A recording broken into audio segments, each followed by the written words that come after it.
What's up, folks? Pastor Butler here. Man, I hope everyone's having a great day this Wednesday. Listen, I got a real short conversation to have with us today, man. So let's jump right into this. Let's bow our heads for a moment of prayer. I use that word, let us jump right into this a lot, but let us get into what the Lord has for us, what the Holy Spirit is going to lead us into today. Father God, we come to you in Jesus' name, giving you the glory, the honor, and the praise. We thank you for your love, your mercy, and your grace. We ask that your word will go forth today, Father, all of you and none of me. We thank you, we love you, and praise you in Jesus' name. Amen. Amen. Listen, we know that the foundational scripture for this ministry is Romans 1:16. I am not ashamed of the gospel of Jesus Christ, for the gospel of Jesus Christ is the power of God unto salvation to them that believe, for the Jew first and also for the Greek. For therein, in the gospel of Jesus Christ, is the righteousness of God revealed from heaven, from faith to faith, for the just shall live by their faith. Real quick today, man, I want to talk about something. I want to talk about desire, commitment, victory. Desire, commitment, victory. Listen, beloved, as Christians right now in this earth, in this day and this time that we're living in, we're asking, we're praying, we're seeking God for things as a body of Christ and individually in our personal lives. But the question that I have for each of us today, or the thing that I want us to be mindful of, is to truly have a desire for the things that we want, like a real desire. Have the commitment to get those things, then we will see the victory. Be not deceived, beloved. God judges us according to the secrets of our heart. Or as the Bible says also, God knows our heart. So when we go to God and we're asking for things for God, and we're asking God to do things in our lives, and we're asking God for blessings and for promises and for favor, the question that I have is, we have to make sure, or the statement that I have is, we have to make sure that our desire is truly there. And the question is your desire truly there? Now let me break that down real quick. I can say, Lord, help me do this and that. Lord, give me blessings to do this and that. Lord, prosper me in this and that. But if my desire to live that way is not truly there in my heart, God is not going to provide those blessings for me, because he knows that I'm going to squander the blessings. Case in point, Lord, heal me. If you heal me, I will never do this again. Perfect example. Praise God, Holy Spirit. If you heal me, Father, I will never do this again. Even more than that, for those of us, let's say for those of us, unfortunately, we haven't, or we know someone who has, say, gotten a DUI. Lord, if you take me from this, I'll never drink again. I'll never drink and drive again, Lord. I promise you, I'll never drink and drive again. We're asking the Lord for something. But is your desire true that you don't want to drink and drive anymore? Like, Lord, if you take this away, I'll never drink again. Is your desire truly there that you don't want to drink again? Or are you just asking God for something to get you out of a bind, to get you out of a situation, to get you out of trouble, knowing that in the end, your desire is not there to fulfill the promise that you have made to God, which is a whole nother issue that you will have to deal with. I taught on this a couple of weeks back about keeping your promises to God. But when you ask God for something, if your desire is not pure, love from a pure heart, from a sincere faith, and from a good conscience. So if your desires are not pure, if your heart is not pure, if your faith in what you're asking God to do within you is not pure heart, sincere faith, if your conscience is not right, if you know, like deep down inside, you know you're asking God for this, but you have no intentions of doing what God is asking, or what you're asking God for, or fulfilling your end of the bargain, you can't expect God to bless you with this. Again, the Lord blesses us according to the desires of our heart. So our heart, our desires have to be right. Now, let's talk about commitment. I'm going to speak about these three things right quick. I'm going to give some scripture, then we'll be gone. You have to be committed to the kingdom in order to have the victory. Desire was one thing. You have to have the right desire when you're asking God for things and when you're saying things to God in order to get the victory. But then you also have to be committed to God and to the things of God in order to get the victory. God will not bless you if your desire is not right, and if your commitment is not right, because he knows once he blesses you, instead of you giving the glory to him or you using the blessings to glorify him and his kingdom, you're going to use the blessing to glorify the other team. Okay, I love to give examples of myself. I know there's times in my life when God has brought me through stuff and God has blessed me and he's saved me and he's prospered me. And instead of me letting the whole world know, everyone that will listen know that it's been God that has blessed me, I go right back to the world. I go right back to the shucking and jiving. I go right back to living a life that I shouldn't have been living, knowing that it's God that blessed me. So see, now I'm at a point now where I don't care what it is. Everyone will know that my blessings, that my praise, and my thanks are due to God the Father. In the name of Jesus Christ. There is absolutely no person on this earth who will get any respect for anything that God has done for me except for God. And then the people that God has used to help me, I thank them and I love them and I glorify the God in them. I glorify the Spirit of God that is in them. Case in point, my wife, I am extremely thankful for her and everything that she's done for me. I'm extremely thankful for the woman that the Lord has allowed her to be in my life. But I also know that the blessings come from God. She knows that the blessing comes from God. She knows that she wouldn't have the ability to have done the things for me if God wouldn't have been in her, and vice versa.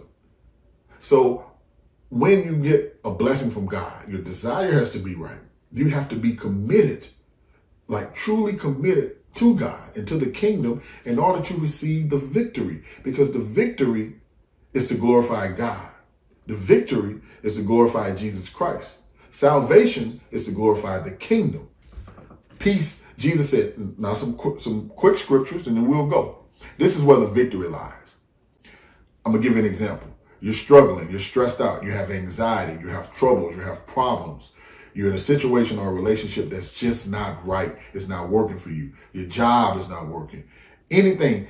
It could be anything where you are dealing with anxiety and stress, loss of family members. You're still dealing with residue from COVID, loss of family members during COVID.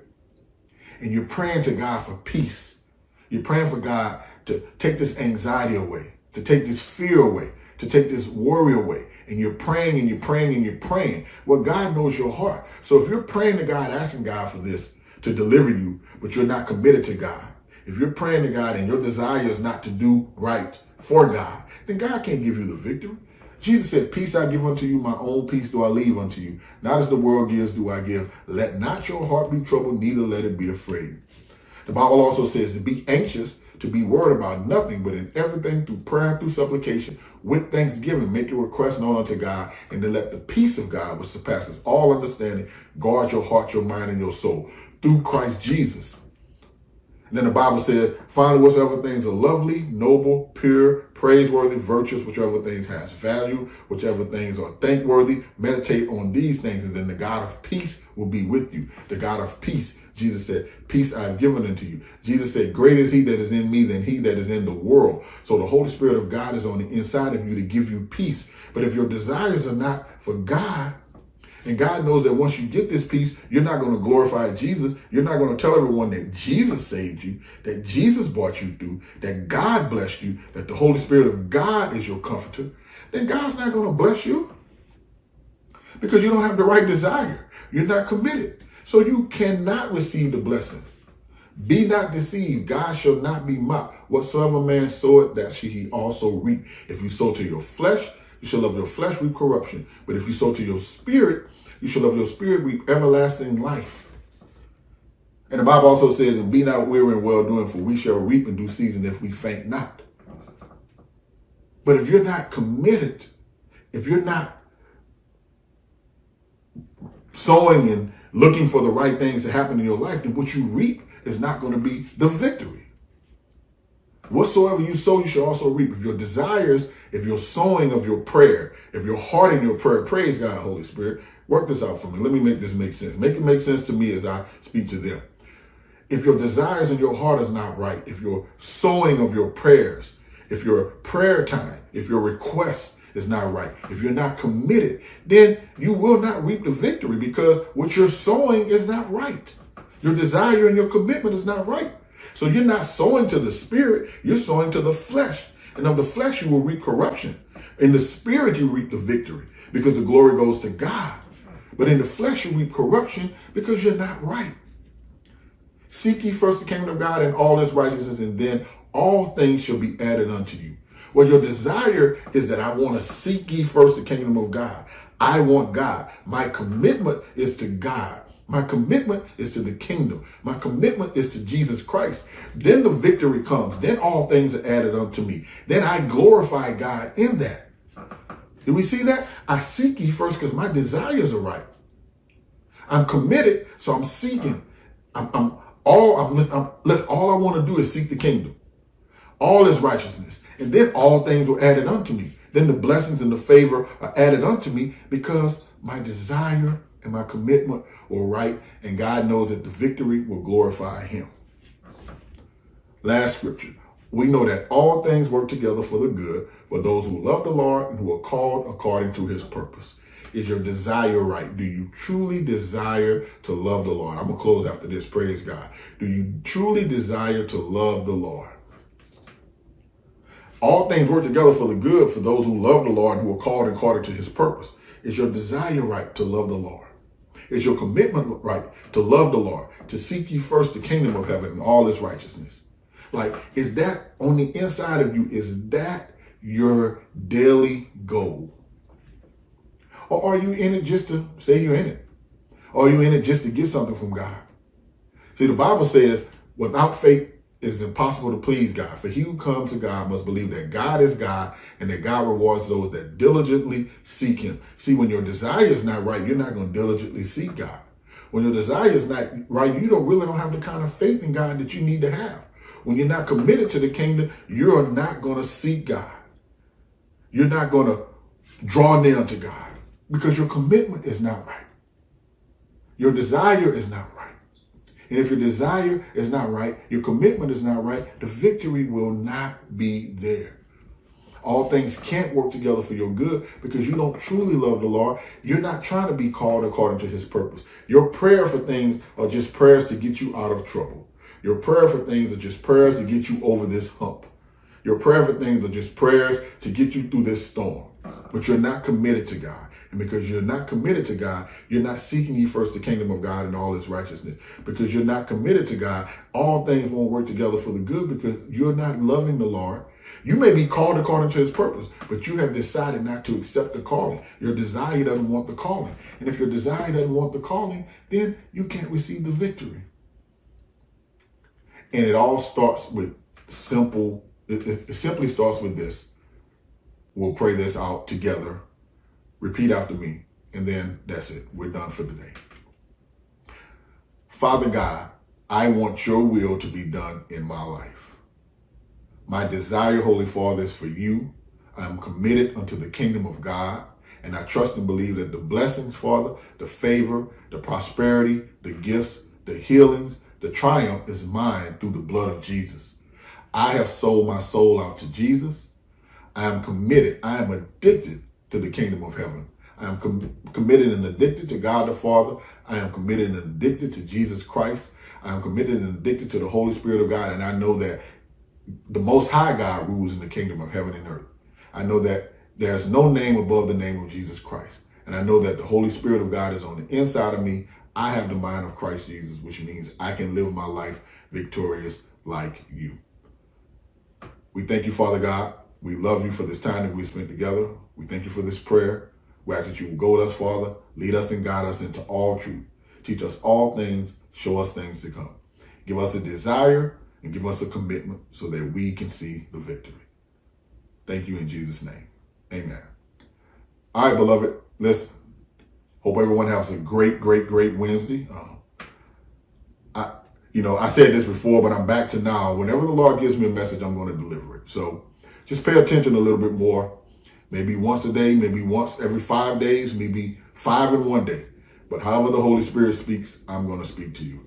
Pray that you all have a great day. Look forward to speaking to you again soon. God bless in Jesus' name. Bye-bye.